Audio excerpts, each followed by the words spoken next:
আজ 21 ডিসেম্বর আর রিলিজ হয়ে গেছে ডানকি। ডানকি রিলিজ হয়ে মানে আমাদের কলকাতাতে সহ সমগ্র ভারতে একটা উৎসব তৈরি হয়ে যায়। আর আমি চলে গেছি টালিগঞ্জের নাবিনা সিনেমা হলের সামনে। আজ ডানকিতে এরকম কেমন ক্রেজ সৃষ্টি হয়, কী ভাইবস আছে সিনেমাটাকে কেন্দ্র করে, এবং সিনেমাটা কেমন লাগে এবং এখানে কীরকম পরিবেশ তৈরি হয় সব কিছু দেখানোর চেষ্টা করব। তাই ভিডিওটি অবশ্যই শেষ পর্যন্ত দেখতে থাকবেন। এ হলো কলকাতার টালিগঞ্জের নবীনা সিনেমা হল। আর আমার শো রয়েছে বিকাল 3টের সময়। আর এখন যে একটা শো চলছে বাইরে, এখন এরকম সিচুয়েশান, যারা আগে শো দেখেছে তারা দেখতে পাচ্ছেন কিভাবে এখানে সেলিব্রেশন করে গিয়েছে। পরবর্তী শো শুরু হতে এখনও 1 ঘন্টার উপরে সময় রয়েছে। এই স্কুটিটা দেখুন, এই স্কুটিটা টোটালি সম্পূর্ণরূপে শাহরুখ খানের এই ডানকি মুভির বিভিন্ন পোস্টার দিয়ে, বিভিন্ন ছবি দিয়ে টোটালি সাজানো রয়েছে।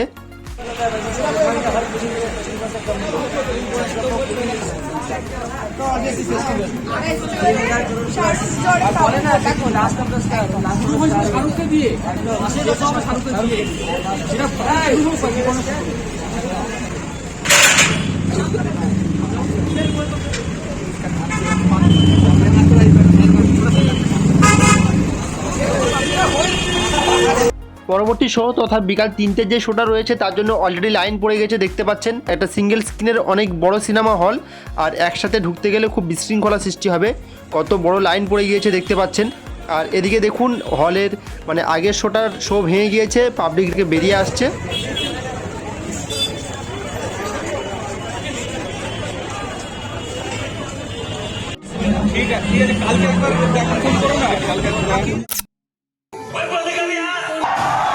I don't want to go to lavatory. मैं लुटा जाऊंगा तेरे इश्क में, ओ मैं तो लुट लुट कर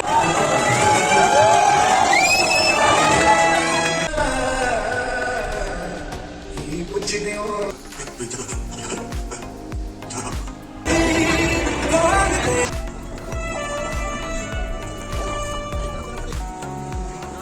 तेरी वफा पे किस कर रहा था? मुंह पे। मुझे मेरे देश में कोई खतरा नहीं है। मेरा देश जैसा है मेरा है। मैं यहाँ रहने के लिए अपने देश को गाली नहीं दूंगा।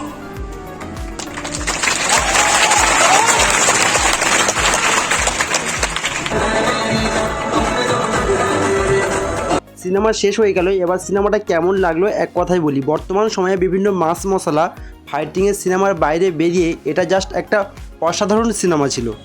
এর মধ্যে অসাধারণ একটা মেসেজ ছিল। মিডল ক্লাস এবং বিলো মিডল ক্লাস ফ্যামিলির ম্যাক্সিমাম মানুষের একটা ধারণা থাকে যে নিজের জায়গা বা নিজের দেশ থেকে বেরিয়ে অন্য কোথাও গেলে হয়তো জীবনে অনেক বড় কিছু অ্যাচিভ করতে পারবে, কিন্তু বাস্তবে সেটা ম্যাক্সিমাম সময় সম্ভব হয় না। সেটা এখানে ফুটিয়ে তোলা হয়েছে। বন্ধু, প্রিয় মানুষ, পরিবার সবার সাথে দেখার মতো মুভি। তাই বলবো অবশ্যই একবার হলে গিয়ে দেখে আসুন সিনেমাটা। মানুষের ভাইবস দেখে মনে হচ্ছে শাহরুখ খানের আবার একটি সিনেমা এই বছর 1000 কোটি পার করবে বক্স অফিসে।